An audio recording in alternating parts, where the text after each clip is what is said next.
Hello everyone, आप सभी का स्वागत करता हूं, खैर मकदम करता हूं अपने यूट्यूब चैनल हिंदुस्तानी एजुकेशन में। आज बेहद ही इंपॉर्टेंट क्वेश्चंस लेकर आया हूं ललित नारायण मिथिला यूनिवर्सिटी के छात्रों के लिए, जितने भी स्टूडेंट हैं जो 9 नवंबर को एग्ज़ाम देने वाले हैं 2022 को, यानी इसी महीना में जिसका एग्ज़ाम होने वाला है पार्ट 1। ललित नारायण मिथिला यूनिवर्सिटी से जितने भी रिलेटेड हैं छात्र, उनके लिए यह क्वेश्चंस लाया हूँ। ठीक है, ये पेपर 1 है उर्दू ऑनर्स का। ठीक, पेपर 1 यानी पोएट्री सेक्शन है। ठीक, तो आपका जो पहला चैप्टर है वो इंतखाब कलाम मीर है, दूसरा है आपको मसनवी सहरुल बयान और तीसरा है बांगे दरा। ठीक है, बांगे दरा अल्लामा इकबाल का लिखा हुआ है। ठीक ठीक है, तो आइए हम बताते हैं आपको किस तरह का सवाल पूछे जाएंगे। ये सवाल बेहद इंपॉर्टेंट है, आप इस सवाल को याद कर लें और देख लें। आपके पास गेस्ट पेपर होगा, गेस्ट पेपर में आप लोग ये सवाल को देखें और याद कर लें, बहुत ही इंपॉर्टेंट है। इससे आगे कुछ नहीं पूछेगा, ये मेरा कन्फर्म है। ठीक है, क्योंकि मैं इससे पहले बिहार यूनिवर्सिटी के छात्र को बताया तो उसी हिसाब से क्वेश्चन भी टकरा गया। ठीक है, तो आप लोग बस इस वीडियो को शेयर कर दीजिएगा अगर अच्छा लगेगा तो। ठीक है, तो आइए देखते हैं किस तरह का सवाल पूछा जाएगा आपको।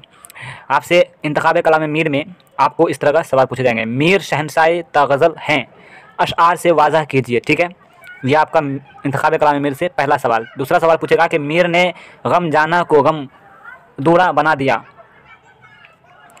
वजाहत कीजिए और मिसालें पेश कीजिए। ठीक, या मिसालें दीजिए।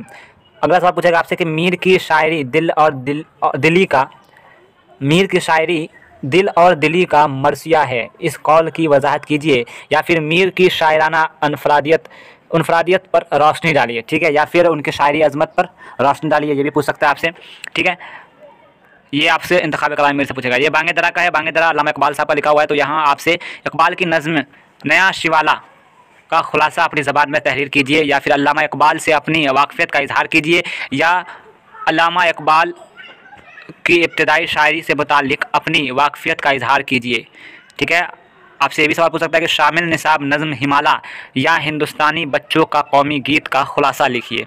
ठीक है, ये अल्लामा इकबाल जो बांगे दरा जो आपका किताब है BA पार्ट 1 में, उससे यह रिलेटेड है। ठीक है, इसके बाद आपका आता है मसनवी सहरुल बयान।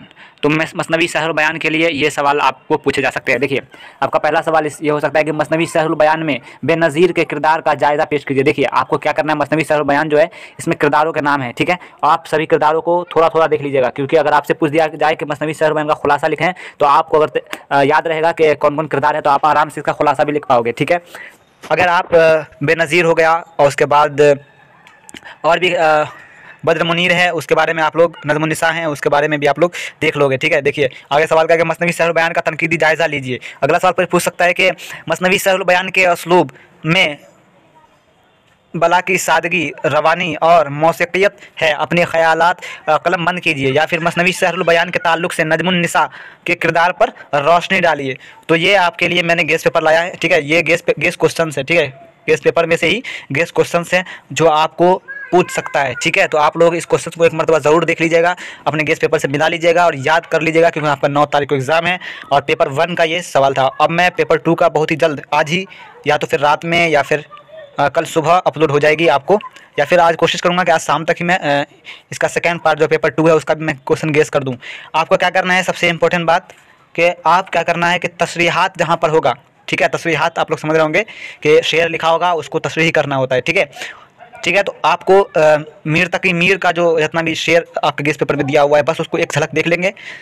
तशरीह करना बहुत ही आसान है, आप लोग बस शेर को एक मरतबा बस पढ़ लोगे, आप लोग आसानी के साथ तशरीह कर सकते हो। ठीक है, ये आप लोग 10वीं और 12वीं क्लास में ही सीख लिए होगे। ठीक है, तो बस इस वीडियो में इतना ही। देखते रहिए हिंदुस्तानी एजुकेशन। मिलते हैं अगली वीडियो में। Good bye and take care. अल्लाह हाफिज़।